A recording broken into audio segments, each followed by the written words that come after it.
diretamente de um dos endereços mais famosos do Brasil, de um dos principais cartões postais da cidade de São Paulo, e com as transmissões feitas dos nossos estúdios na Avenida Paulista. Eu sou Beto Ribeiro e eu pergunto, que crime é esse? Olá, sejamos todos muito bem-vindos. Por favor, não deixe de se inscrever, curtir, compartilhar, ligar sininho, marque nas suas mídias sociais, marque a todos nas mídias sociais. Se puder, seja membro, se não puder, tá tudo certo. Desde você venha comigo até o final deste fechamento de caso. Como eu já contei em algumas ocasiões, quando eu abro o canal no dia 16 de agosto de 2022, um dos primeiros casos, se não foi a primeira entrevista, foi a segunda, foi com o Dr. Cláudio Daledoni sobre o caso do Leandro Lô, ou Leandro Ló, como algumas pessoas falam.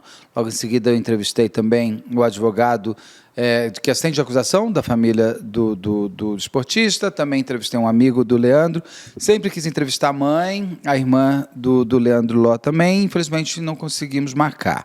Já fiz um caso comentado sobre essa história, fiz várias outras entrevistas com o Dr. Cláudio Daledoni por conta de mudanças de datas do julgamento.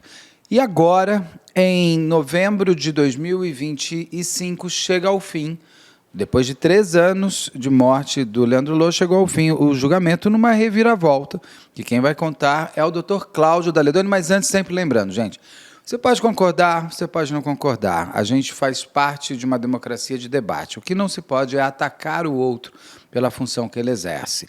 Se você um dia tiver algum problema com a justiça, no caso criminal, você vai precisar de um advogado criminalista, não adianta chamar um tributário.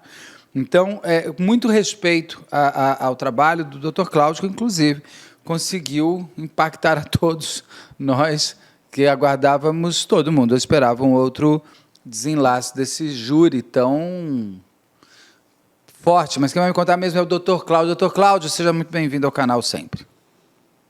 Obrigado, muito obrigado pela acolhida de sempre, principalmente o respeito que todo profissional que esteja envolvido em um processo merece receber. Eu costumo dizer que desde o auxiliar de necropsia, aquele que vai lá auxiliar o médico legista, ele merece todo o respeito, ele está executando a sua função. O agente funerário, porque nós estamos lidando com morte e estamos lidando com vida.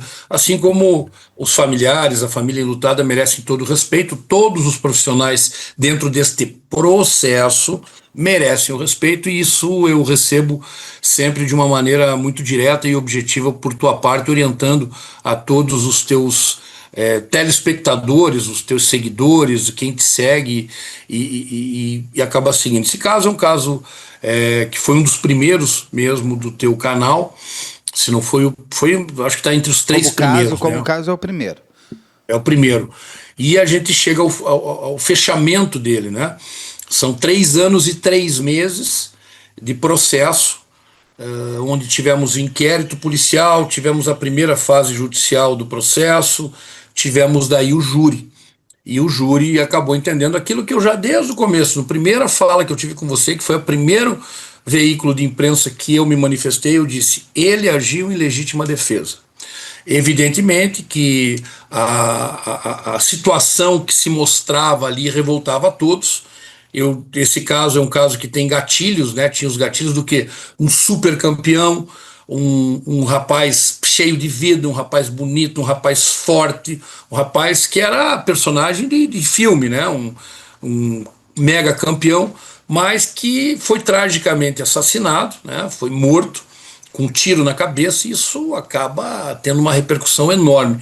E quando você tem uma repercussão dessa natureza, as pessoas ficam mesmo cegas, né? E não enxergam outro caminho para um caso, senão a de uma condenação, senão a de prisão perpétua, senão a pena de morte, se possível, e as pessoas que entram nesse frenesi. Eu, desde o início, eu disse, esse caso é um caso de legítima defesa. Eu analisei, eu conversei com o Henrique Veloso, eu analisei o depoimento dos amigos dele que participaram do cerco que fizeram na noite, de ser caso de legítima defesa. E a primeira providência que eu tomei foi falar contigo. A segunda, pedir a reprodução simulada dos fatos. e a reprodução simulada dos fatos, que é o quê? É a reconstituição. Você dá vida às versões dos 4 ali componentes do grupo do Leandro Lô. Eles foram lá e deram a sua narrativa do que aconteceu e já começou a destoar daquilo que eles falavam para a imprensa, já começou a destoar daquela primeira declaração que deram, e aquilo foi determinante. Eu sabia que ali estava. Aí vem o segredo de justiça. Imediatamente o advogado da família pede o segredo de justiça. E aí um erro estratégico dele, violentíssimo. E eu me manifestei, se vocês puderem, quem tiver curiosidade de resgatar algumas manifestações minhas, eu dizia, a comunidade do jiu-jitsu e a imprensa está sendo enganada. As coisas que estão acontecendo em segredo, e eu não poderia me manifestar, eu não poderia falar sob pena de cometer um crime, de quebra de segredo de justiça, as coisas não estão sendo dessa maneira, as coisas estão acontecendo, os rapazes eles estão se embolando nas suas declarações, cada um prestou 8 depoimentos, porque o processo de um policial militar, ele é um processo diferente de um civil, diferente do que chamam no mundo militar de um paisano como nós. Nós seríamos ouvidos uma vez e acabou, ele teve que ser ouvido e as pessoas que acompanharam ali tudo isso tiveram que ser ouvidos 7 vezes. Eles tiveram 7 procedimentos, porque tem corregedoria, tem depoimento na polícia, tem depoimento no conselho de justificação, tem a reconstituição simulada dos fatos, tem a nova inquirição deles, eles foram ouvidos 7, tem juízo, eles foram ouvidos 7 vezes. Então nenhuma história iria parar em pé se ela não fosse a expressão mais pura da verdade. Então o mar de contradições nessas 7 vezes que eles foram ouvidos foi deixando claro que eles mentiam e deixando mais claro ainda que eles não eram testemunhas, que eles participaram do cerco ao Henrique Veloso. Eles mesmos dizem. Uma testemunha de fora diz que viu um empurrando o Henrique Veloso e o Leandro Lô dando a baiana. Então ele já está sendo atacado por 2 homens. E essa mesma testemunha diz, ele caiu montado, depois ele foi e deu um golpe de estrangulamento. E quando aqueles que estavam participando da briga disseram não, ele não deu esse golpe. E uma testemunha isenta manteve o seu depoimento e disse, ele deu sim, ele fez o estrangulamento. Quem faz o estrangulamento está atacando e o mata-leão mata-leão. Mata-leão. Tanto é que é o maior índice de morte em golpe de estrangulamento é o mata-leão. E ele consegue se desvencilhar disso e os outros rapazes arrancam o Leandro Lô de cima dele. Arrancam o Leandro Lô. Depois eles tentam falar que o evento se deu entre 2 ou 3 minutos. É impossível uma refrega ficar 2 ou 3 minutos sem chamar a atenção de toda a segurança de um lugar, quando na verdade, analisando as imagens, o setor de inteligência da delegacia analisou as imagens e na investigação eles dizem que tudo aconteceu em 27 segundos. Então foi uma coisa que não teve parada, não teve intervalo. E isso tudo eles foram mentindo, foram se embolando, e a acusação que confiou no primeiro momento na versão deles, ela ficou assim absolutamente sem pé e sem cabeça. E ela não consegue sustentar o que aquelas 4 testemunhas que deveriam ter sido tratados como informantes, e eles deveriam ter ouvido mais pessoas, e as pessoas que eles ouviram fora do grupo dos 4 amigos, foi efetivamente essa outra testemunha que viu de fora que retratou isso, e ouviram os seguranças, o corpo de segurança, que disseram, olha, a única alteração da noite era que nós tínhamos que estar rotineiramente indo até a mesa e fazendo eles apagarem o cigarro de maconha, que eles estavam usando droga. E ainda o Leandro Lô ofereceu R$50 para que eles pudessem continuar fumando maconha para uma segurança. E aí, por isso, o segredo. E aí é o erro, né? O que é a experiência desses 31 anos de júri? Eu estou há 31 anos fazendo júri, não é que eu sou advogado e faço um jurizinho aqui, outro acolá, ou de vez em quando. Eu sou advogado do júri, eu nunca saí da tribuna. E a gente ganha um pouco de experiência, Beto. Eu já fiz todo tipo de júri que você possa imaginar na minha vida. Eu já estou começando a querer me aposentar. Então eu tenho uma experiência. E aquilo, eu cheguei a falar para a comunidade do justiça, vocês estão sendo enganados. Porque tudo que você não pode num processo desse é você tentar cobertar, nem para defesa e nem para acusação. O que tem de ruim, o que tem de pior, coloca, eviscera, põe para fora. põe para fora porque a história tem que parar em pé. E vários outros erros estratégicos que venderam uma impressão de que seriam favas contadas, que ele já estaria condenado. Então eu não enxergo nenhuma reviravolta no caso. Eu sempre enxerguei, sustentei e reverberei que era um caso clássico de legítima defesa. E o que é interessante na legítima defesa no ponto de hoje? Bem, muito bem, ele está reconhecido pelo júri, a decisão do júri é soberana, por maioria, por 4 votos, disseram que sim, eu absolvo o acusado porque ele agiu em legítima defesa. E muito ele bem, responde assim, desculpa te interromper só para entender os quesitos. Eles perguntam, ele foi morto, ele é o assassino, porque tem várias perguntas. Isso, são 3 quesitos, né? Primeiro quesito é da materialidade. Se em data de 7 de agosto, às 2 da manhã, Leandro Lô foi assassinado. Sim, ele morreu. Né? No caso, por exemplo, de você ter uma vítima que nunca apareceu, caso Elisa Samúdio. Por isso que a lei pergunta isso. Essa pessoa morreu? Sim, ela morreu. Quem que foi o autor desse Henrique Otávio Veloso foi o autor desse disparo? É a autoria, sim. Né? Nos casos, por exemplo, que você sustenta a negativa de autoria, que o sujeito fala assim, não fui eu que matei. Tá? Terceiro quesito, o jurado absolve o acusado. Então, quando ele engloba isso, se você sustenta lá legítima defesa, inexigibilidade de conduta adversa ou clemência, olha, ele fez tudo isso, mas vocês tenham pena dele porque ele matou o estuprador da filha dele. Então tem clemência e absolvo. Como no Rio Grande do Sul, a mulher que matou o marido na fornalha, que não aconteceu com a Cláudia Rockler, mas que ela mata a marido na fornalha e por clemência, mais ou menos foi isso assim. Exatamente. Ela era tão abusada, tão abusada, tão abusada, tão abusada, que ali foi um ímpeto dela e ela foi inocentada. Isso. Porque isso é clemência. Isso está englobado no jurado absolve o acusado. O caso do Henrique Veloso, ele agiu em legítima defesa. O jurado absolve o acusado. Né? Inexigibilidade e conduta adversa. O caso da Tânia Zappellini, que você também trabalhou esse caso. Eu esperava fazer uma entrevista com ela, mas eu vi que ela morreu também agora. Ela morreu. Fazer esse caso. Uhum. A Tânia Zappellini. Inexigibilidade e conduta adversa. Então, esse terceiro quesito é quando se vota o jurado absolve o acusado e a defesa sustentou a tese da legítima defesa, né, durante todo o inquérito, todo o processo e no júri, e o jurado entendeu, então, por 4 votos, que ele teria que ser absolvido. E o interessante é o seguinte, qual o efeito do reconhecimento da legítima defesa? Vamos lá, juridicamente, que é importante todo mundo saber. Ele não é mais um assassino, ele não é um criminoso. Por quê? Porque isso é uma causa de exclusão da criminalidade.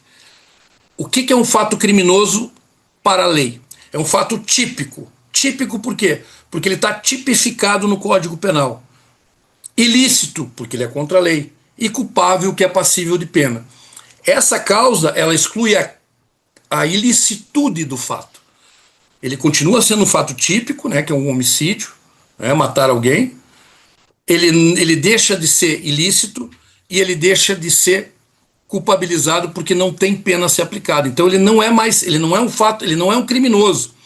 Por quem que é o criminoso dessa história? É quem cometeu um ato injusto. Porque entende-se em legítima defesa quem, usando moderadamente dos meios necessários, repele uma injusta agressão, atual ou iminente, a direito seu ou de outrem.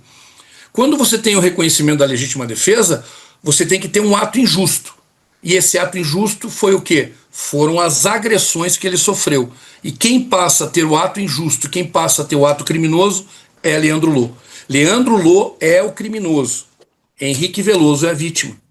O panorama jurídico é esse. Podem gritar, podem achar, podem dizer, mas é a lei. Em 1941 foi promulgado o artigo 25 do Código Penal, que é o artigo da legítima defesa. E é isso juridicamente que está acontecendo. Então, quando chegam na internet, e eu acho importante isso para esclarecer, Beto, porque Depois, para a pessoa não ser pega de surpresa, né? Esse assassino, não falem mais isso, porque ele não é um assassino. Ele não é assassino. Apesar de ele ter matado, tira Ele dele não é um assassino. aquela marca de assassino. Uma pergunta, aproveitando tecnicamente. Muito se fala de paridade de forças numa legítima defesa. O fato de ele estar com uma arma e o Leandro não estar com uma arma não tira essa paridade de forças? Isso é real? É necessário ter paridade de forças ou não? De forma nenhuma. De forma nenhuma. Nós tínhamos no Código do Império, um código que tinha, na época do Império, que existia, era a paridade de armas, né, o equilíbrio das armas. Né? Hoje, desde 1941, isso não existe. Não, ele estava armado, então não é legítima defesa. Não existe isso. Não existe isso. Se você estiver... Desculpa eu te usar como exemplo, eu não gosto disso. Não, mas pode usar. Eu estou armado e você não. Você e o seu marido andando na rua. Chega um criminoso e diz assim, é um assalto. Você consegue tomar a arma dele. Eu sei que você não gosta de arma, mas você, naquele momento, você vai se defender. É instintivo. Lógico. Você tira a arma dele e você mata, você agiu em legítima defesa e não precisa de qualquer proporcionalidade. Vamos dizer, você chega um sujeito e vai te agredir, por qualquer razão, porque o teu cabelo é feio, porque você é feio, porque ele não gosta de você, e ele aponta um simulacro para você no trânsito e diz assim, eu vou te matar. Você pega teu carro e passa por cima dele. Ora, nós estaríamos diante de uma proporção, de uma desproporção, porque ele está com simulacro e você está com carro. E além do mais, vamos agregar mais Não, e simulacro, que eu nem sei se é simulacro ou não, né? Porque simulacro é uma arma de mentira. Né? Não, eu sei, mas eu na hora eu não sei dizer se é simulacro. Você não vai saber. Né? E vamos colocar mais um ingrediente. O teu carro é blindado. Você precisaria, é desproporcional você ter passado por cima dele. Então a legítima defesa, ela sequer, ela cogita essa hipótese. E dentro da lei são esses os requisitos. Entendi. O uso moderado do meio necessário. Qual que é o meio necessário? É o meio que eu disponho. Né? Se ele tivesse, por exemplo, naquele momento com um fuzil e não tivesse com a pistola, ele desse um tiro de fuzil na cabeça dele e a cabeça dele se desmanchasse, não teria desproporção nenhuma, porque é o meio necessário. O uso moderado foi um tiro. Ah, não, mas ele atirou na cabeça. Não importa. Ainda bem que ele atirou na cabeça e neutralizou a ameaça. Eu sei que o tenente sempre fala que ele não lembra se chutou ou não, Leandro. Mas o fato de ele ter chutado? O fato de ele ter chutado, ele é interpretado... Porque, assim, não sei, foi provado que ele chutou ou não? Esse chute foi provado. Não. Tem uma imagem dele chutando. Tem uma imagem. Tem uma imagem dele chutando. É provado. 2 vezes a cabeça do Leandro. Fato provado. As testemunhas disseram, ele chutou 2 vezes. Na imagem tem 1 vez. Então, as testemunhas todas falam que ele chutou e a imagem mostra ele dando um chute. E nós conseguimos comprovar que a projeção do Leandro Lô foi tamanha que ele ainda, além do tiro, ele ainda cai nos pés do Veloso agarrado. E tem mais o sangue no tênis e o sangue na calça. Então é incontestável que ele chutou. Não há nenhuma dúvida que ele tenha chutado. E chutou 2 vezes, porque há prova testemunhal, e prova pericial, e prova documental. Está documentado no tênis dele, está documentado na calça dele. Existe um documento, que é um filme, mostrando isso. E existe a prova testemunhal. Não há o que se falar. E existe a prova pericial, que é a lesão. Ele tem uma lesão. Ele está com o olho bem atingido aqui assim, né, o Leandro. Então não há contestação enquanto isso. E isso nós conseguimos interpretar, que a projeção dele, mesmo que ele saca a arma, ele apresenta a arma, quando ele apresenta a arma, o Bruno Nabate tenta tirar a arma dele. Ele é atacado de novo pelos dois. Porque no primeiro episódio... É um amigo, só para explicar, Bruno é um amigo do Leandro que estava na turma dele, é isso, né? Isso. O Leandro se fazia acompanhar por... O Leandro se fazia acompanhar pelo Bruno, faixa preta, 1,87 m. Pedro, faixa preta, 1,96 m. Nossa. Eduardo Teles, faixa preta, 1,80 m e lá vai fumaça. Gabriel Spirandelli, faixa roxa, mais menorzinho, mais pichotezinho, menorzinho, mas também faixa roxa, um cara muito forte. e tinha o Diego Ortiz que estava acompanhando, não tomou frente, não estava no grupo, que estava acompanhando, que é um faixa marrom, mas não tomou parte na briga. Ele ficou olhando, bem verdade seja dito.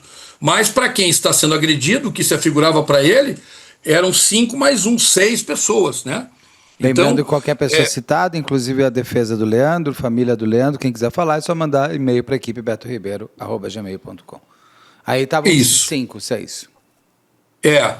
E aí o Bruno, ele mesmo admite que ele voa em cima da arma, faz inclusive a reprodução simulada.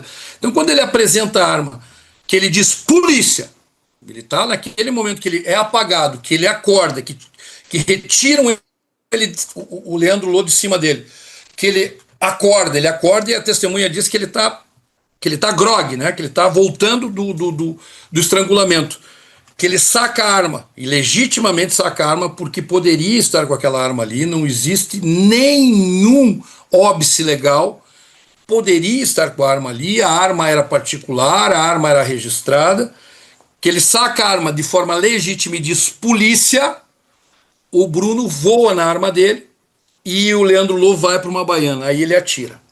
Um tiro cessa a agressão. A agressão ainda, porque o Leandro era tão forte que ele não é abatido no tiro ali. Ele ainda consegue grudar nas pernas dele.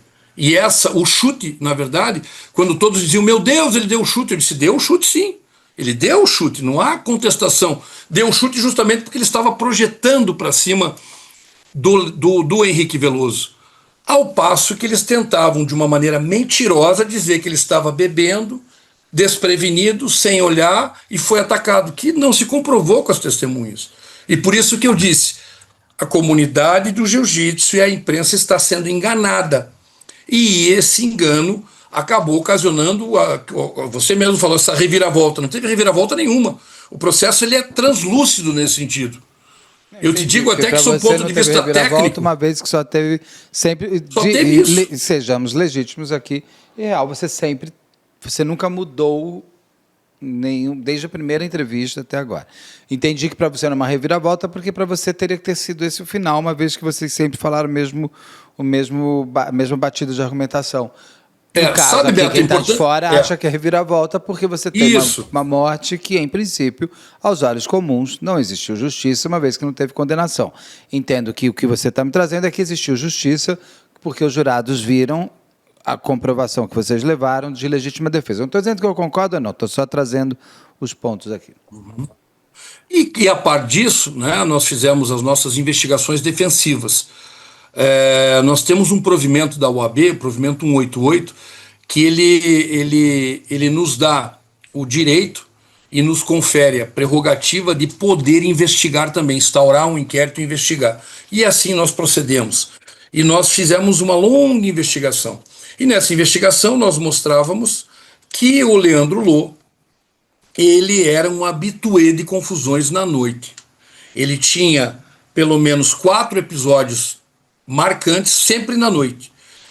E é importante demonstrar isso ao jurado, e ninguém está querendo jogar lama na biografia da vítima. Ele era um campeão mundial, mas ele era um brigão na noite. Ele saía para brigar. Era um sujeito que tinha tudo na vida. Tudo na vida.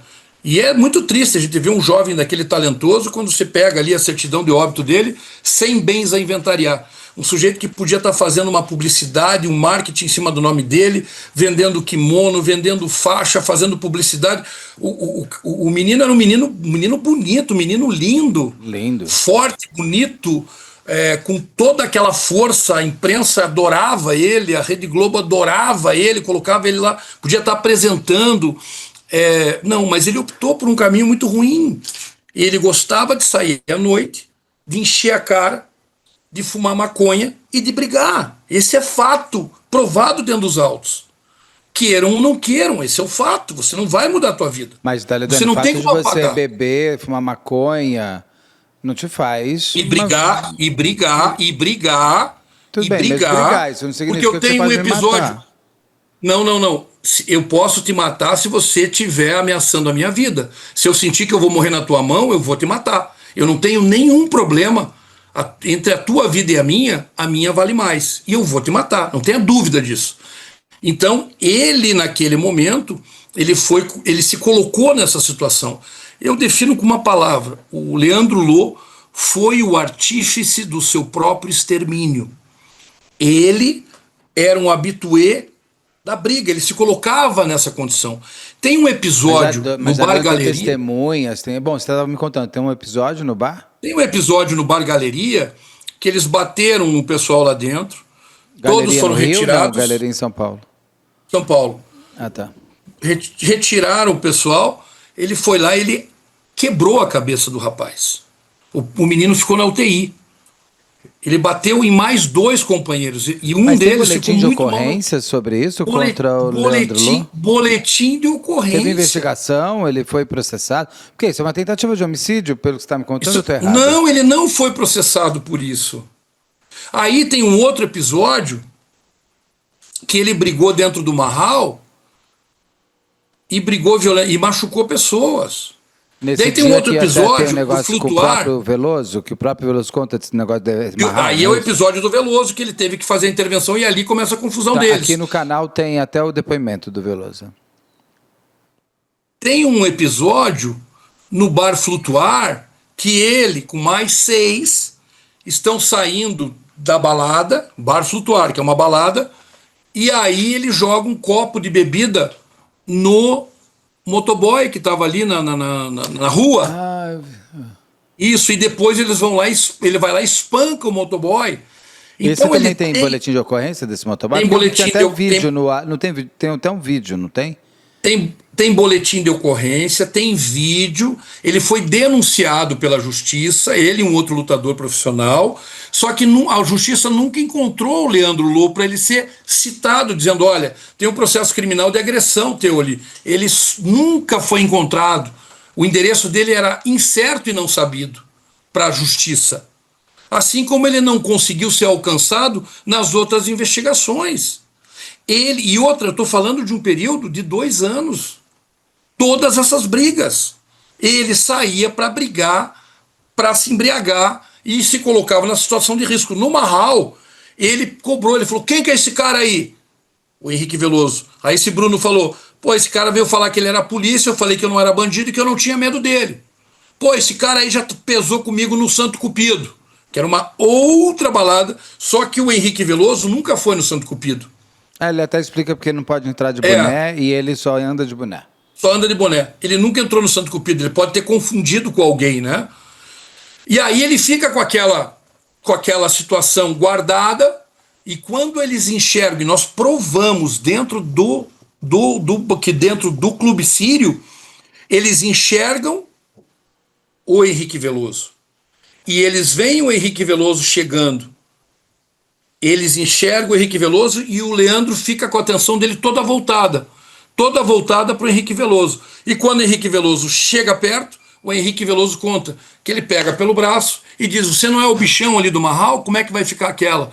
Daí que ele pega a garrafa de uísque e falou, cara, vamos tomar uma, esquece isso, meu, tá doido? Ele viu ali que eles estavam em 6, não tinha a menor chance dele enfrentá-los, né? Não tinha a menor chance, falou, vamos tomar uma. Daí ele pega o braço do Henrique Veloso, bota a garrafa, daí dá um empurrão, ele dá a baiana, monta, vai, apaga, os caras tiram de cima. Só que ele não contava que o Henrique Veloso também era um cara forte, era um cara resistente, ele era um outro combatente. Mas ele sabia que o Henrique Veloso era policial, ele sabia que o Henrique Veloso estava armado, e ele mesmo assim espancou o Henrique Veloso. E não atendeu a voz de abordagem. E avançaram em 2 para tirar a arma dele. E ele fez o uso do meio que ele tinha de forma moderada, dando um tiro para cessar a agressão. Ele cessa a agressão e se manda de lá. Foi isso que aconteceu. E esses são os fatos do processo. Essa questão dele ter saído de lá, dele ter ido até um prostíbulo, dele ter contratado uma prostituta e dele ter ficado no motel, isso pode ser moralmente, e é moralmente aí censurável, né? Entretanto, isso não é crime. ele deveria ter atendido algumas determinações E ele também não enquanto chama policial o militar, 90 como policial militar. enquanto policial militar, ele deveria ter acionado o 90, deveria ter acionado um socorro e imediatamente se apresentado, correto? Ele, por isso, ele foi censurado e o TJM diz o seguinte: por conta desta sua atitude, nós entendemos que você não merece ficar nas fileiras da Polícia Militar. Mas é desta atitude que ele já foi censurado. O que ele foi julgado é pelo disparo que ele desferiu e que atingiu o Leandro, e que o Leandro, por ocasião, por conta desse disparo, acabou falecendo. Então isso foi dividido no plenário de uma maneira muito técnica, de uma maneira muito clara, de uma maneira muito objetiva, e durante esses 3 anos e 3 meses, durante os 3 dias de julgamento, os jurados chegaram a essa conclusão. O julgamento ele estava todo, foi presidido por uma juíza muito linha dura, que não deixou nada acontecer. Só para você entender, na sala do tribunal, né, se eu estivesse assim, olhando para dentro do tribunal, estava ao lado esquerdo destinado para familiares e amigos do Leandro Lô, para o lado direito, familiares, amigos do Henrique Veloso, e uma fileira para autoridades que quisessem estar ali. E ali vieram juízes, promotores, procuradores de justiça, desembargadores, defensores públicos, autoridades que assistiram o julgamento. O pessoal tinha muita curiosidade de assistir esse julgamento. Nós tínhamos toda a segurança do tribunal ali presente, tinham 4 oficiais de justiça fiscalizando e cuidando de tudo, e tínhamos mais a polícia militar no batalhão de escolta fiscalizando tudo, e tudo sob comando da juíza presidente, que tem poder de polícia. 3 promotores, 8 advogados de 3 bancas distintas: a banca do Dr. William Carmona, a banca da doutora Soglio e a banca do Dr. Adriano Vani. O que eu estou falando? Por que eu estou falando isso, Beto? Para dizer que não teve absolutamente ninguém coagiu a mãe do Leandro Lô, ninguém perseguiu a mãe do Leandro Lô, porque prontamente seriam repreendidos. Isso é mais uma falácia, mais uma mentira, uma calúnia que ela lança depois do julgamento. Ela fala isso numa manifestação que ela fez no final de semana após o julgamento, que ela foi coagida, que ela foi humilhada, que ela foi perseguida, que ela foi constrangida. Ela mente, ela calunia, ela injuria e difama este profissional e os outros profissionais que estavam na defesa. Tudo transcorreu de forma tranquila. Tanto é que a ata de julgamento não registra absolutamente nada sobre isso. Eu entendo também, a gente também tem que olhar que a mãe do Leandro Lô, como ela mesma disse, eu não vi toda essa parte, eu vi uns cortes, eu já convidei ela várias vezes, fica aqui o convite novamente. Que assim, ela diz até que ela enterrou o filho pela 2ª vez. É uma mãe que enterra um filho, é uma mãe que enterra o filho no julgamento. Eu entendo o seu trabalho, eu entendo que aos seus olhos a justiça, mas para a mãe do Leandro, naquele momento não foi feito para ela a justiça. Então, é natural que a pessoa fique entristecida, brava, magoada com todo o sistema, magoada com tudo. Mas eu entendo o que você está dizendo. Aos seus olhos foi feita justiça, dentro da justiça, dentro do que é a lei, dentro do que as provas que vocês levaram, convenceram inclusive os jurados. 4-0 não é à toa, poderia ter sido até 7-0, que não abrem os depois. No caso dela, não teve. Não tem um pouco isso, essa balança? Não, humanamente você entende a dor da mãe, só que o que ela não pode é acusar os profissionais. Isso ela não pode fazer. Essa falta de limite, na minha forma de entender, nós estamos aqui conversando, entrevistando, e eu quero dar muito mais do que o julgamento propriamente e o tecnicismo que se tem no julgamento, mas a impressão desses 31 anos de advocacia voltada ao tribunal do júri. Esta falta de limite, né, dela e da filha dela, Amanda, que estava ali, porque por 2 vezes a juíza teve que interromper o julgamento porque elas gritavam advogado de assassino dentro de uma sessão. Poucas vezes você vê acontecer isso. Essa falta de limite demonstra bem o que o Leandro Lô fazia na noite de São Paulo. Retrata muito bem porque não enxergava limite nenhum. Se dentro de uma corte de justiça, o respeito zero, e várias vezes ali, né? Ela estava ali dando gargalhada. Mas, por exemplo, você me falou que são quantos promotores? 3 promotores de justiça designados para o julgamento. Quantos advogados? Eu nunca vi. Tinham 3 bancas de defesa e 8 advogados. Tudo do lado do Leandro. Tudo do lado, defendendo, advogando para o Leandro Lô. E eles não se manifestavam quando isso aconteceu? Eles não falavam para a família do Leandro, por favor, parem, nada? Não. E isso tudo, veja, e daí vai um outro ponto que merece uma reflexão. Eles achavam que pela repercussão, pela qualidade da vítima, né, aquilo seria assim, estavam favas contadas, que o julgamento propriamente era só um instrumento de punição do Henrique Veloso e acabou. Por quê? Porque não eram advogados com experiência no tribunal do júri, né? O Adriano Vani não é do júri. A doutora Sóglio, ela faz júri, mas é uma maneira assim, um pouco distinta de júri, não tem visão do júri. E o doutor William Carmona é amigo do Leandro, e ele mesmo falou para mim, ele faz direito bancário, então ele não é do júri, ele acompanhou ali, o que é um erro, né? O que é um erro, porque como é que você vai para um combate jurídico? Você vai para um enfrentamento jurídico, você tem que ver quem é que está do outro lado. Eles deveriam, e a comunidade do jiu-jitsu, por isso que eu digo também foi enganada, porque o que resulta isso? Os advogados tinham que chegar nela e falar, fique quieta, porque isso tudo o jurado está olhando, o jurado está avaliando o comportamento. O julgamento do tribunal do júri é uma coisa muito mais ampla do que as pessoas pensam. O jurado está avaliando o comportamento do advogado. O jurado está avaliando o comportamento da mãe da vítima. O jurado está avaliando o comportamento dos parentes do acusado. O jurado está avaliando como é que eles se vestem, como é que eles se comportam. É um julgamento de uma vida. É um julgamento de comportamento social. E eles deveriam ter falado, pare de dar gargalhada, pare de atacar os outros. Teve um momento ali que estava sentada a Amanda, que é a irmã do Leandro, uma senhora que eu posso chutar aqui, que eu imaginei ser a tia do Leandro, porque é parecida com a dona Fátima, e a dona Fátima, a mãe do Leandro.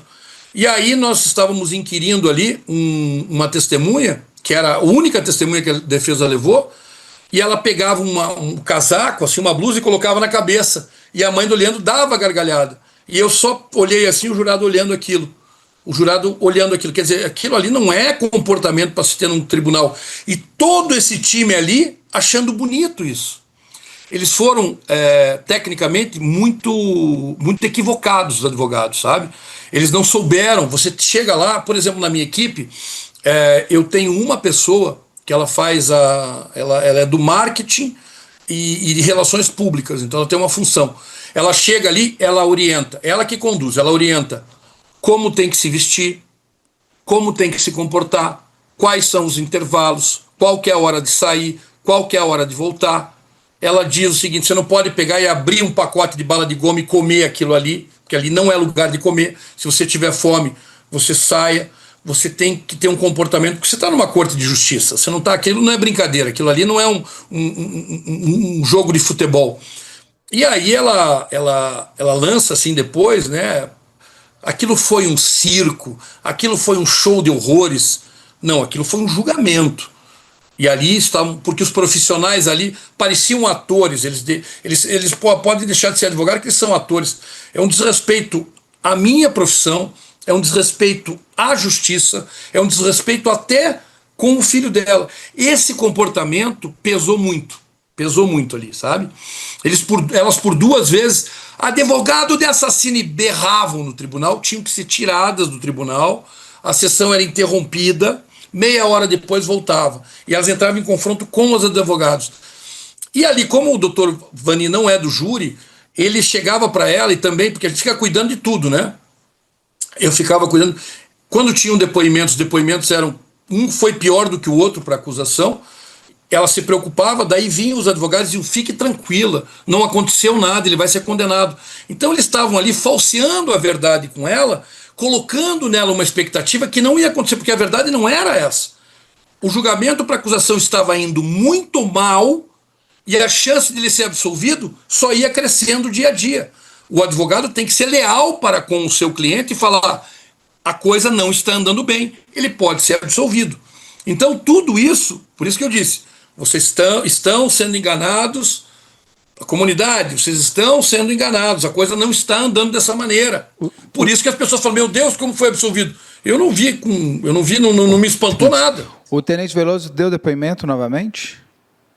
Deu, ele foi interrogado. Ele respondeu a todos? Respondeu promotoria, advogados, assistente de acusação? Ele respondeu à juíza, ele respondeu aos promotores, ele respondeu aos advogados, ele respondeu à defesa e respondeu aos jurados. Ele teve 5 frentes de perguntas. Os advogados não perguntaram nada. Nada. Qual que foi a... Eu vi, inclusive, uma parte da entrevista da mãe do Leandro, que ela diz que o Leandro... Eu posso estar enganado na forma que eu vou pôr, mas eu acho que essa é a ideia.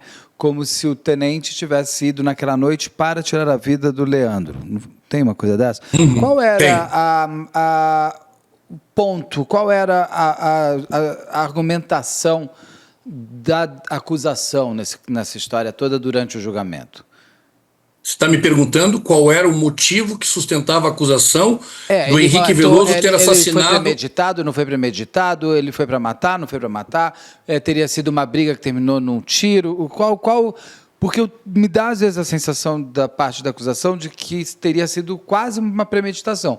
Mas é uma vez que, inclusive, no caso comentado mesmo eu coloco, que o tenente Veloso, ele entra, eu não gosto de arma, todo mundo sabe, dá uma olhada no comentário sobre isso, todo mundo, mas o tenente Veloso é indiscutível que ele apresenta a arma dele quando entra no local e ele mostra a funcional dele. Se ele, na minha cabeça, se ele está indo lá para matar alguém, ele nem mostra a arma, né?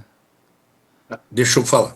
Você tocou num ponto crucial que, inclusive, eu, um pouco mais adiante, eu ia te falar. Você pergunta assim, Daledoni, qual o motivo que a acusação sustenta do tenente Veloso ter matado o Leandro? Porque eu ouvi que a acusação sustentava que ele já queria matar o Leandro porque o Leandro era um campeão. E aí ele queria mostrar superioridade e força porque ele tinha um recalque que o Leandro era campeão. Esse era o motivo da denúncia. A denúncia diz isso. Então você está completamente certo. Só que eles abandonam esse motivo. Eles não têm como sustentar isso. Por quê? Porque durante o processo ficou demonstrado que o motivo foi esse, dele ter abordado o Henrique. Ele abordou o Henrique. Ele detectou o Henrique. Ele e o grupo deles disseram, aquele é o cara do Marral. Eles é que intimaram e cercaram o Henrique. E o Henrique reagiu depois de ter sido agredido. Ficou comprovado. Eles abandonam essa motivação. Porque era uma motivação inicial. E que revoltava a todos. Poxa, um cara entra armado, porque o campeão é o campeão, vai lá e mata porque ele é o campeão. Mais ou menos do tipo do assassinato do John Lennon. Um fã mata o seu ídolo porque quer se sentir superior e quer acabar com aquele ídolo. Então eles entram nessa fantasia, porque naquele momento assim, aquela revolta era tão grande, e aí eles pecam, e pecam muito fazendo isso, denunciam e começa o processo criminal dessa maneira.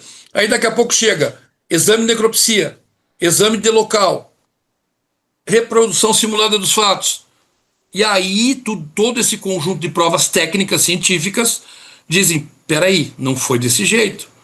Não foi isso que aconteceu. E as testemunhas começam a ser ouvidas, e isso desmorona, eles abandonam e tentam dizer que o Henrique Veloso levou... Lembra a história do copo? Que ele levou copos sujos para ele limpá-la. Ninguém viu isso. Isso saiu da boca de um deles numa história cobertura dos amigos que participaram do ataque contra o Henrique O tenente Veloso. ficou brincando com os copos e com a E garrafa deu os de copos uísque, sujos isso? para ele limpar. Ninguém viu isso. Todos perguntaram, vocês viram isso acontecendo? Não vi. Você viu isso acontecendo? Não vi. Quem que te falou? Quem me falou foi o Leandro. Então, uma testemunha por ouvir dizer, que não tem validade jurídica. Não ficou provado. E ficou provado sim que era uma história cobertura, porque o que eles fizeram? Aconteceu a desgraça, eles imediatamente vem um advogado, o doutor Ivan Siqueira, e eles vão já com o advogado para o distrito policial. No distrito policial, eles contam com uma história cobertura, eles não dizem que eles foram lá. E assim, por tudo que foi investigado, por tudo que eu assisti nas minhas investigações, quem fustigou, que falou, o cara lá, ó, foi o Bruno. O Bruno deve carregar essa dor com ele. O Bruno disse, o cara lá do Marral, ó aquele cara lá do Marral, que daí eles vão e cercam o cara. Entendeu? Sabendo que ele é policial. Porque no Marral ele se apresentou. No Marral aconteceu em setembro, eles brigaram com outro grupo, o mesmo grupo. Setembro? Tinha não, alguns não foi outros. Setembro, foi antes. Porque ele morre em Não, agosto. foi em setembro. Foi em setembro de É, mas- 2021. Foi em setembro de 2021, porque foi... tá. Aí ele morre em agosto, quase um ano depois. Em setembro, eles promovem uma outra briga no Marral. Alguns mudam dos componentes do mesmo grupo. Tinham 3 componentes do mesmo grupo: Leandro, Pedro e Bruno. E mais um outro profissional da luta. Que eu não vou falar o nome dele, foi falado no processo, não tem porquê. Não tem nada a ver. E mais outros, estavam em 7. E lá no Marral, esbarraram também em um bistrô. Olha que interessante, estavam num bistrô, que é aquela mesinha. Gente, bistrô é uma mesa redonda, viu? Porque eu demorei para entender o que era esse bistrô. Só para apoiar a Aquela garrafa. alta para pôr, exatamente. Não tem. Aí, pelo mesmo motivo, estavam no bistrô. E aí eles falam, eles têm muita repulsa a gordo, né? Um gordo chega e esbarra no bistrô deles.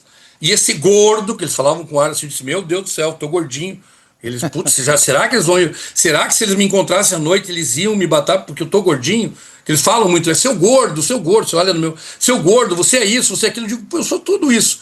Mas se eu parar na tua frente, eu tenho certeza que o gordinho aqui vai te colocar no chão. Eu falei para vários na internet, eu disse, não se engana com essa barriguinha. Não deixa essa barriguinha te enganar, né?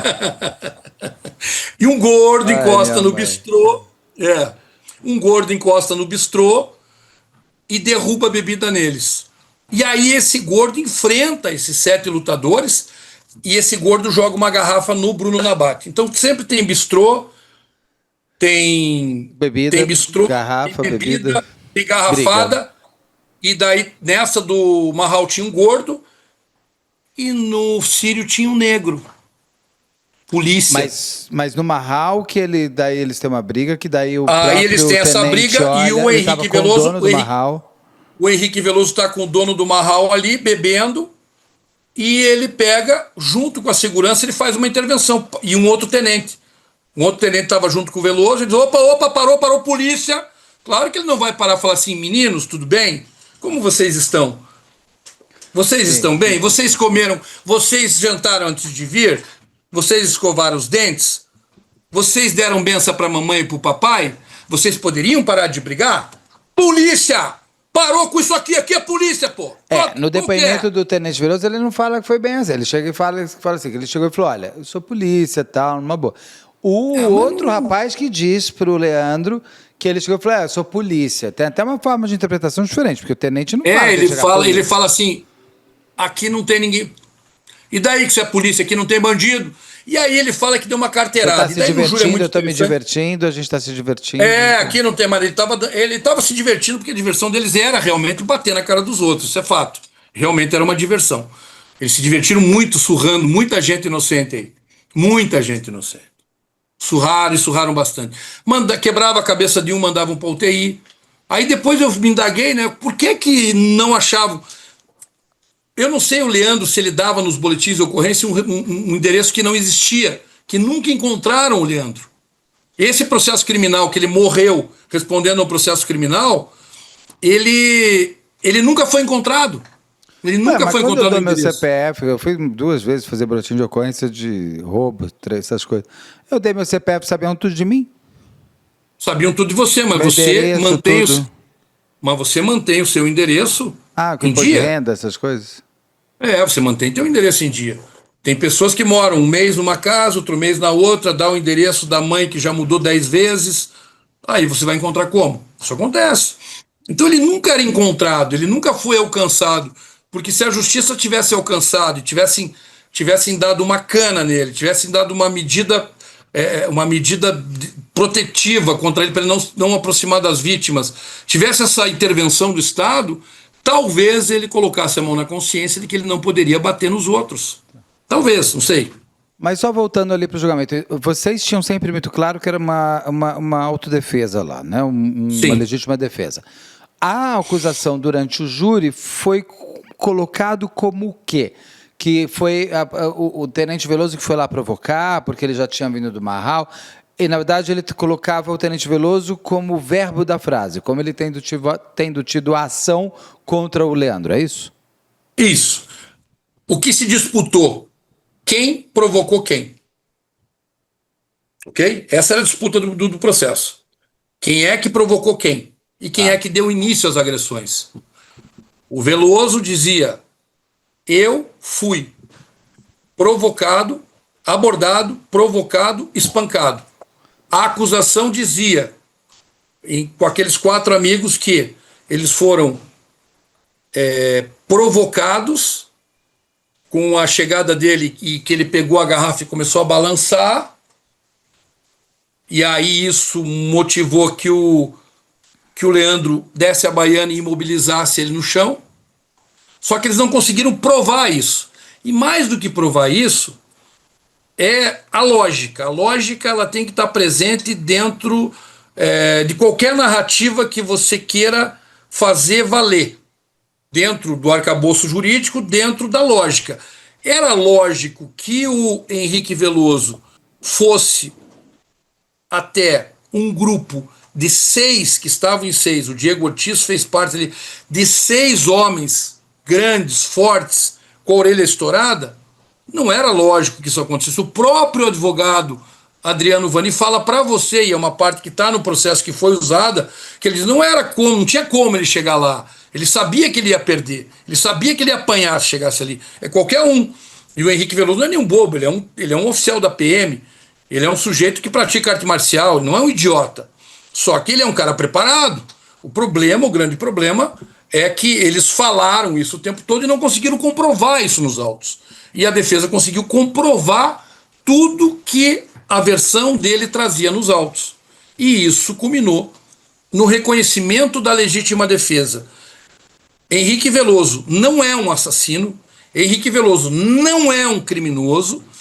Quem foi o criminoso daquela noite chama-se Leandro Lô, porque foi reconhecido que ele agrediu de forma injusta o Henrique, que o Henrique reagiu a essa agressão criminosa. Ele não é criminoso, ele não é assassino. Tá. Quando saiu o veredito, quando deu lá primeiro, segundo, terceiro, quarto voto, deu. Como Sim. foi? Como foi esse momento para vocês e para a acusação? Para nós foi um alívio, né? Porque a gente enfrentou tudo isso e tinha certeza do que estava sustentando. A gente, evidentemente, que a gente fica satisfeito por ter alcançado o resultado que a gente sempre sustentou, mas não foi nenhuma novidade, a gente não se espantou com isso, de forma nenhuma. Reconhecimento de justiça. Já os acusadores, eu não fiquei olhando, até para não parecer uma coisa, né? Não é elegante ficar, mas nós tivemos a manifestação da doutora Sóbio, que ela disse, eles votaram errado. Eu acho que no desespero, acho que ela pensou alto, né? Eles votaram errado. Tamanha foi a surpresa que ela teve, né? E claro, ficaram surpreendidos, ficaram constrangidos, mas assim, durante os 3 dias eles já anunciavam pelo gestual, pela forma, né? Eles foram apresentando assim um desânimo durante os 3 dias, na medida em que a prova ia sendo construída, que a prova ia sendo apresentada aos jurados, que eles não estavam tendo êxito para provar o que eles alegavam. Isso estava nítido já, eles já estavam assim cabisbaixos, né? Já estavam olhando só para o chão. Então eles não já sentiam que poderia ocorrer a legítima defesa. Isso era claro, assim, para nós da defesa. Eu li que a promotoria vai pedir anulação do júri. Tem uma das formas mais comuns é quando é contra as provas. Posso explicar? Posso explicar? Pode. Entendi. Então, você tem uma decisão do júri. A decisão do júri é soberana. O que é isso, Daledoni? Ela tem muita força. Se o julgamento ele foi feito dentro da regra e não tem nulidades e com que as possam provas indicar, todas que estavam ali. Se o julgamento foi dentro das normas e não tem nada de nulidade suscitada, dita pela acusação ou pela defesa, e isso tem que estar registrado em ata. Se não existir nenhuma nulidade, isso pode anular o julgamento. Uma nulidade, né? Por exemplo, o jurado entrou em contato. Como aconteceu com a Valentina, que você fez o júri, que você conseguiu inocentar a Valentina no caso dos emasculados de Altamira, e daí teve um júri que falou por telefone, não sei das quantas. O juiz liberou a comunicação dos jurados durante os 19 dias e eles faziam churrasco toda noite. Só não podia contar para a defesa. Então podia família, podia televisão, podia tudo. E aí a acusação sabia, daí traiu o juiz e ficou bonito para a cara dele. Isso é muito bom que aconteça. Traiu o juiz, né? E o juiz daí caiu a carinha dele. Sim. Anularam o julgamento, mas permaneceu porque já não alcançava, porque ela tinha mais de 70 anos. E tudo mais. E neste caso também, então a nulidade seria por jurados que conversaram comunicabilidade, por um cerceamento de defesa. A nulidade daí é um prejuízo que ocorre fora da norma. A única suscitação de nulidade que foi suscitada é que um jurado perguntou assim: isso é uma foto ou é um croquis? Daí os promotores, meu Deus, porque eles queriam ir embora, estava ruim o julgamento para eles, eles queriam abandonar o plenário, eles pediam a dissolução do conselho, mas era uma estratégia deles, uma manobra que eles queriam deixar o plenário. Eles tentaram 3 vezes abandonar o plenário e a juíza falou: não, o julgamento segue, porque estava indo muito mal, estavam a todo tempo, de manhã era ruim, à tarde era pior, à noite ficava pior ainda. De manhã ruim, à tarde pior, de noite pior ainda. Então eles tentavam de todas as horas manobrar para sair para acabar o julgamento, para encerrar, para dissolver o conselho. E a juíza disse: não, esse julgamento ele vai até o final. E aí o jurado perguntou para alguém responder, né? Podia ser a juíza, podia ser o oficial, podia ser o advogado, ou podiam ser, se aquela foto que estava sendo apresentada era um croquis ou era uma foto. Isso não teve prejuízo nenhum no julgamento, porque ele não mostrou tendência nem para condenar e nem para absolver. Era uma dúvida que o jurado tinha, né? E ele externou. Entendi. E isso é plenamente possível, porque o jurado pode perguntar ao final. Mas, por exemplo, no caso da Ana Flávia Gonçalves, por exemplo, o júri dela foi anulado porque perguntaram assim: ela matou o irmão? E falaram que não. E é impossível, nesse caso, dela ter matado o pai e a mãe. Calma que eu vou lá. Não, calma. Vamos lá. Essa é a nulidade.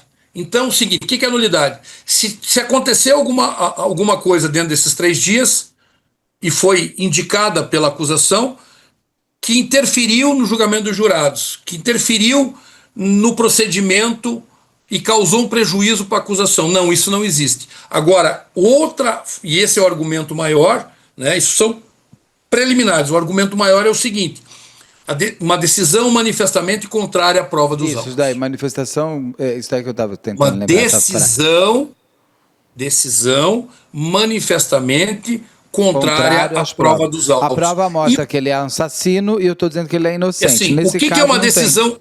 O que é uma decisão manifestamente contrária à prova dos autos? Se eu chego lá e digo assim: não foi o Henrique Veloso que matou. Entendi. Eu sustento uma negativa de autoria, o Conselho de Sentença acata a negativa de autoria e absolve. Isso é uma decisão manifestamente contrária à prova dos autos. Um outro tipo de decisão manifestamente contrária à prova dos autos. Eu chego lá e digo assim: o tenente Veloso, isso é uma hipótese, tá? É uma hipótese de decisão manifestamente contrária à prova dos autos, para que o teu público entenda.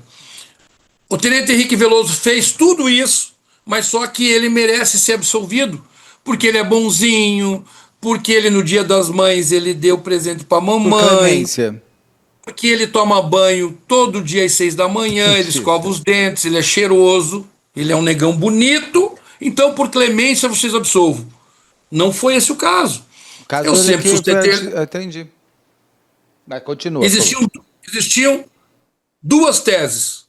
A de acusação dizendo que ele matou por motivo torpe, por meio que impossibilitou a defesa da vítima e por perigo comum. A defesa, desde o primeiro momento que eu entrei nesse processo, a defesa disse o quê? Que ele matou para não morrer.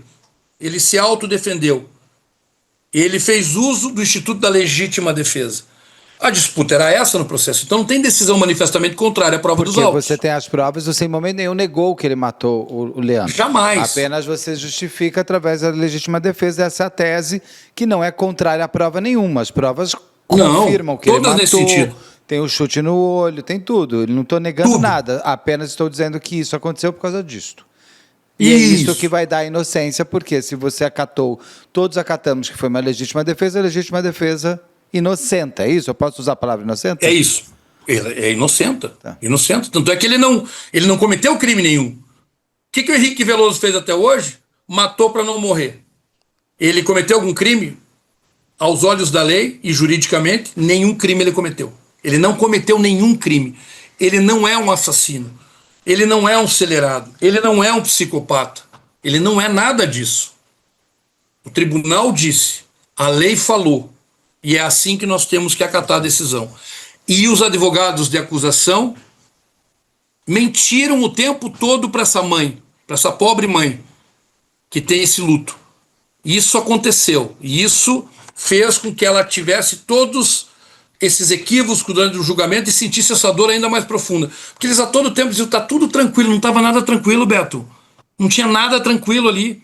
A obrigação do advogado é chegar e falar, minha senhora, a possibilidade dele ser absolvido por legítima defesa é grande. Então a senhora se prepare, pare de dar sorriso e pare de atacar os advogados e principalmente pare de se manifestar, porque isso só vai piorar as coisas. Comunidade do jiu-jitsu, ele está sendo defendido por advogados que só fazem isso na vida. E a possibilidade de uma legítima defesa é de 50-50. Mas não, ele vendeu fumaça para esse povo o tempo todo. E isso gera revolta. Daí o que eu fico assim, me desculpe, eu tenho que falar, o que me deixa assim, que isso é corriqueiro acontecer. Aí é o descrédito da justiça. Não existe justiça no Brasil. Existe justiça no Brasil? Sim. Existe justiça no Brasil? Sim. Ele ficou preso 3 anos e 3 meses, não precisando ficar preso. Ele teve contra ele todo o aparato do Ele Estado. chegou a ser expulso da PM. Ele chegou a ser expulso prematuramente. Ele teve o corte dos salários injustamente. Ele teve toda a imprensa contra ele. Ele teve todo o Ministério Público de São Paulo contra ele. Ele teve toda a Polícia Civil contra ele. Ele teve toda a Polícia Militar contra ele. Ele teve tudo contra ele. Eu e a minha equipe, nós fomos os que representaram esse que tinha todos contra ele. E também suportamos essa carga de todos contra ele. Nós suportamos isso. E eu não estou dizendo que eu sou melhor por isso, isso é minha obrigação.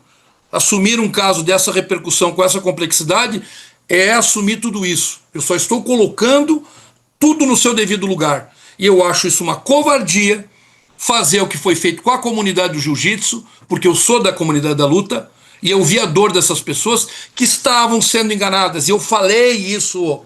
Eu sempre falei isso. Eu disse, isso não está acontecendo, mas eu não tinha voz. Ninguém queria me ouvir. Ninguém, e é natural, não estou reclamando.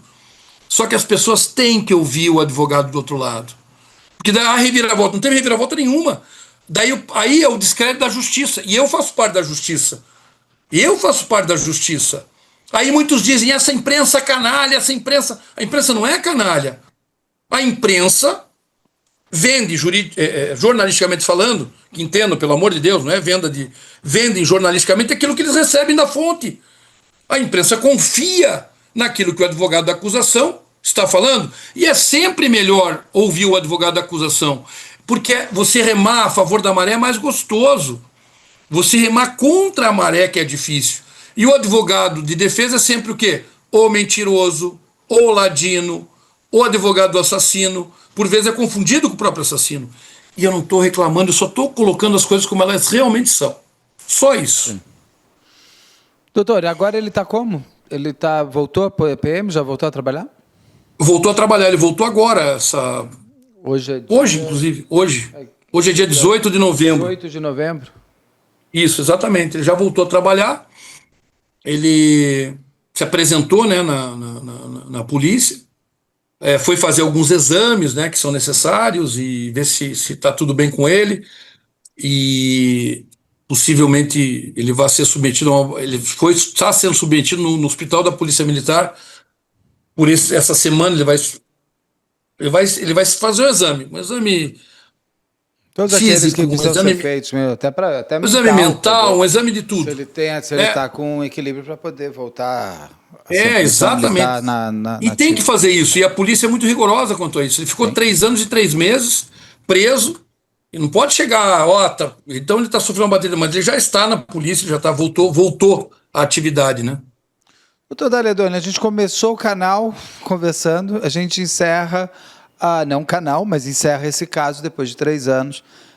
Muito obrigado pela sua explanação, porque eu acho que assim fica também, as pessoas aproveitam para entender um pouco mais sobre o sistema como um todo. Tem alguma pergunta que eu não fiz, que você gostaria que eu tivesse feito, ou algo a mais que você queira falar, que você não teve oportunidade? Beto, você me deu toda a liberdade, como sempre me deu a liberdade. Eu sempre falo para os meus alunos que a importância do advogado confiar na imprensa e, principalmente, ser extremamente honesto com a imprensa. Tem que ser honesto com o jornalista, porque se tem uma coisa que jornalista não é bobo. Se você tentar jogar com o jornalista, você vai dançar. E se o jornalista enfesar contigo, você vai ter um problema enorme. Então, eu quero te agradecer por você sempre ter me dado a liberdade suficiente, mesmo que levando uma saraivada de pancadas, né, de críticas e tudo mais. Mas isso é normal, é do jogo, não estou reclamando, é normal. Sabe, Beto, eu comecei a minha carreira tendo um ente querido, uma pessoa que eu amava muito, assassinada. Essa pessoa foi assassinada e eu tive na minha família mais 2 assassinatos. E inclusive, foi a polícia que matou. E eu nunca deixei de defender a polícia. Tá? Então, dentro da minha família, sangue do meu sangue. Então, as pessoas perguntam, e se fosse teu filho? E se fosse teu... Eu tive isso. Ninguém pode falar. Eu sofri todo tipo de sentimento e de dores que envolvam um assassinato. Então, eu quero te agradecer por esses 3 anos e 3 meses, que sempre você me ouviu e deu voz à defesa. Continue assim, que esse é o caminho. Muito obrigado. E, novamente, se alguém quiser falar sobre o caso, que tenha, óbvio, ligação com ele, é só mandar e-mail para a equipe betoribeiro@gmail.com. Doutor Cláudio Daledoni, muito obrigado. Nos vemos em breve, porque o senhor está sem... O senhor não, né? Você está sempre na ativa ali. Então, eu sei que em breve a gente já está falando de outra história. Com certeza. Muito obrigado. Às ordens. Obrigado.